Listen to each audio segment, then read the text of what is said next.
Better. Is a one better a better buy? This is the age-old arm wrestle between buying a one-bedroom unit and a two-bedroom unit.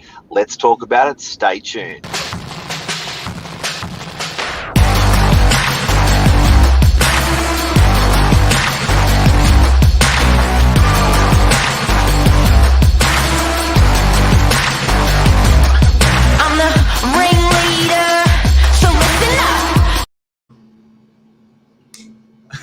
You like your little intro like that, don't you? Good morning, Mark.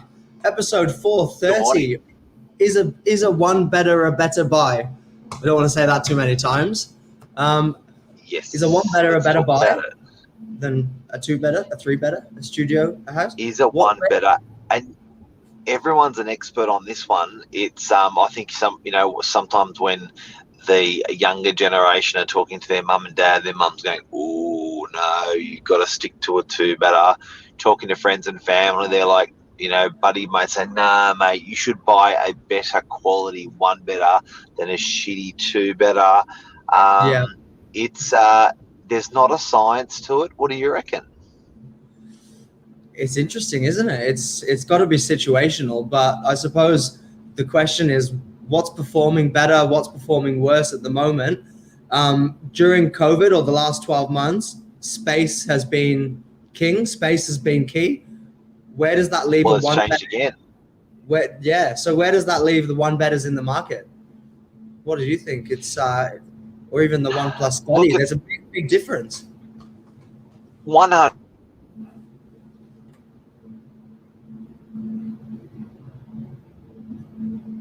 I think I might have lost you there, Mark.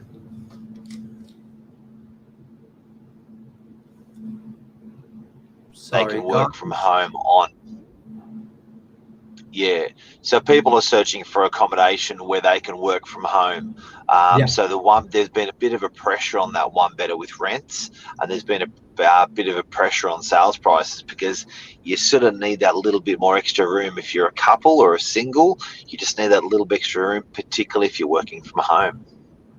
Yep. So in those properties, that one better that's got that little tiny study nook or that small study space, that's put it a whole head and shoulders above the other properties, hasn't it? Even for something that is just simply a little corner that's usable space as opposed to your normal generic floor plan. Even a good balcony.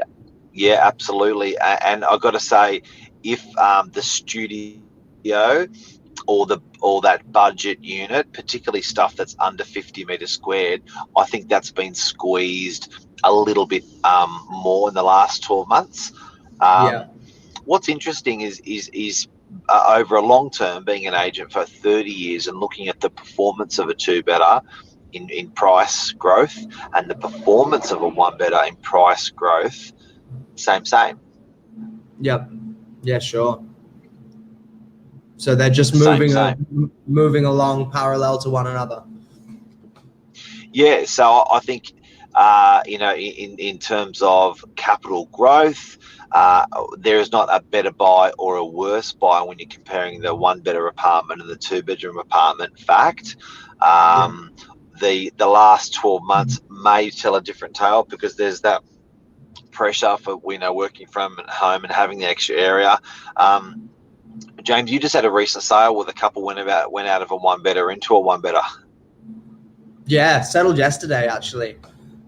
So yeah, that was an interesting one. They went from a 53 meter squared to a 64 meter squared unit or apartment rather. But the differences were this one had they had a winter garden in both of the apartments, but they had a balcony as well. They had a slightly bigger study room. So even though you don't have a whole lot more space, it's how you can use your space and what it can do for you. So yeah, interesting sort of upgrade where really you're not moving from that 1 to 2 to 4 to home or however you do it.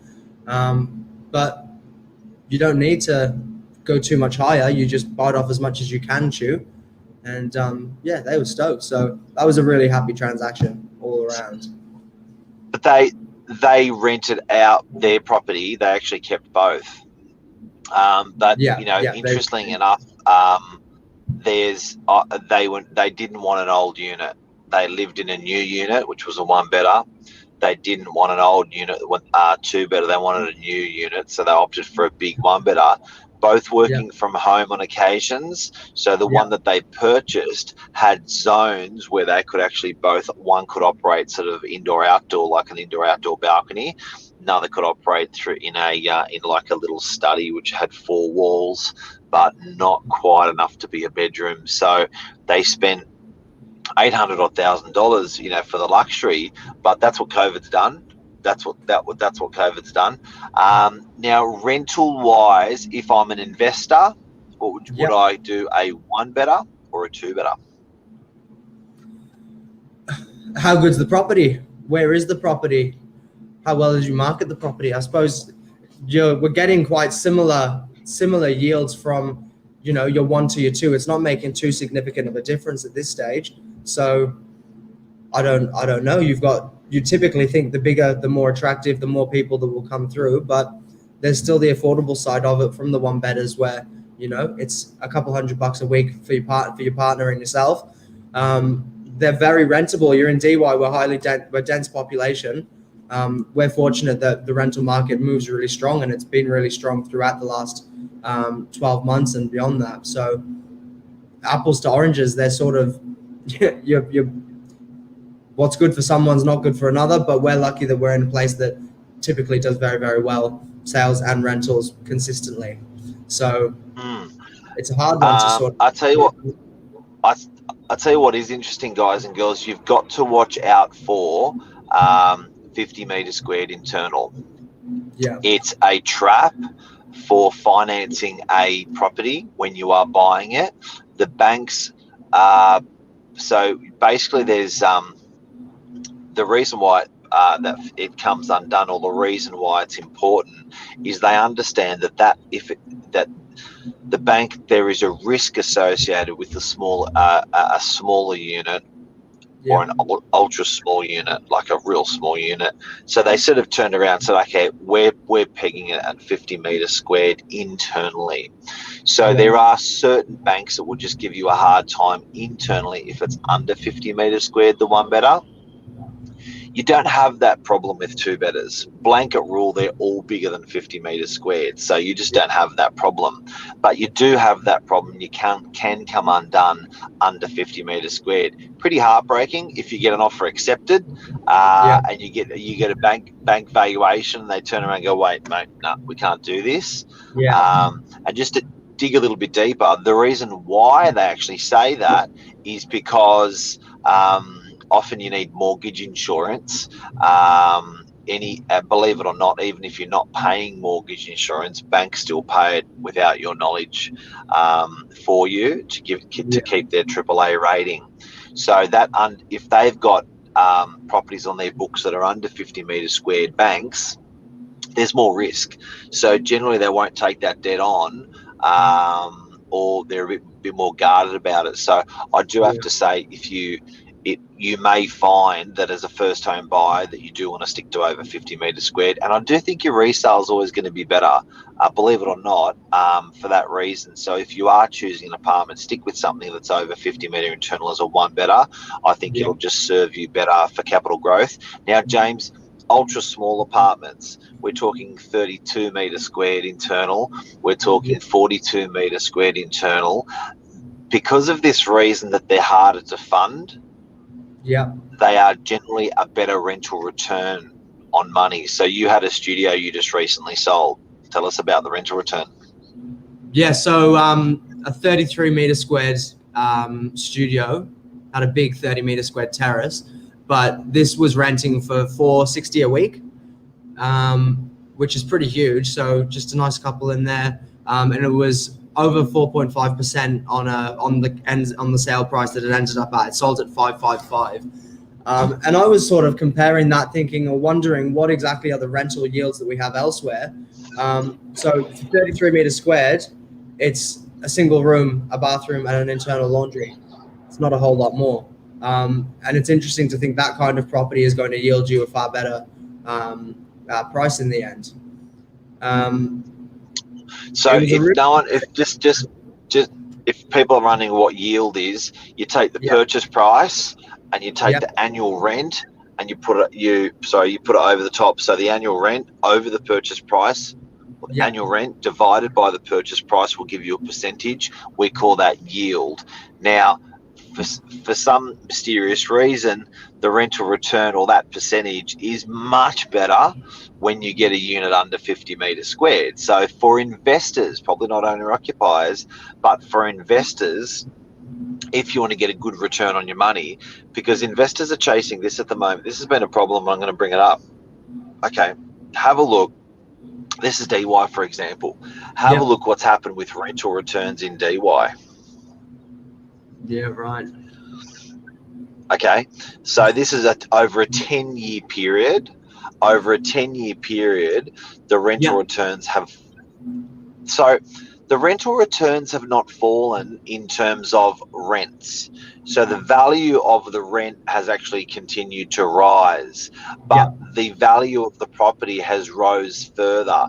So your percentage return on your property is actually lower. So what's interesting is if who bought that property? Was that an owner occupier or an investor? It was an owner occupier who was a first home buyer. Really interestingly. But it was one where, because of the nature of the size of the property, all of the people that came through and put offers down, their banks were really, they were against it. They wouldn't do it. We were fortunate enough that this purchaser was with NAB. NAB is the only of the big banks that I'm aware of that will lend on internal plus balcony or internal. So that meant that hers did move it past that 50 meter squared level, but she had a 33 meter squared internal. So every other bank would say no to everyone immediately. So it was really tricky.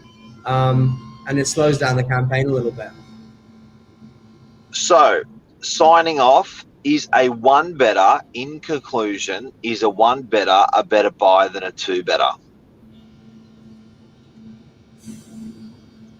Good capital growth at the moment. It's not as popular at the moment. People are wanting more space. Maybe you can find a slightly better price in this competitive market. At the moment, I would say, I don't want to say yes or no. It's a close one. Small space, have an additional little bit of room elsewhere, then yes, it will be a great buy. It will be a better buy than a two better, especially your generic entry level. What do you think? And I reckon, and this is after 20 or 30 years of experience, after meeting thousands of buyers, thousands of sellers, witnessing thousands of sales of ones and two betters, I reckon they're straight down the bloody middle. Yeah, right. I'm 50-50 on a one better, and I own both. So I'm an advocate of both. I've tried both myself. I've watched clients, and at the end of the day, guys and girls, whether it is a one better or a two better, they just perform as well. Try to stick over the 50 meter squared internally so they don't have to swap around with banks. If you are under 50 meter squared on one better, use a mortgage broker, and they have got the ability to swing you to one bank or the other. Unfortunately, if you do go to one bank, like your own bank, which may be a Westpac, then you don't fit in with that box. They don't really have anywhere to go from that, but a broker does. Yeah, good tip. All right, perfect. Signing off. Thank you, Mark. Have a beautiful day, everybody. Better one, better one, better, better, better, better one, better, better, better, better, better, better.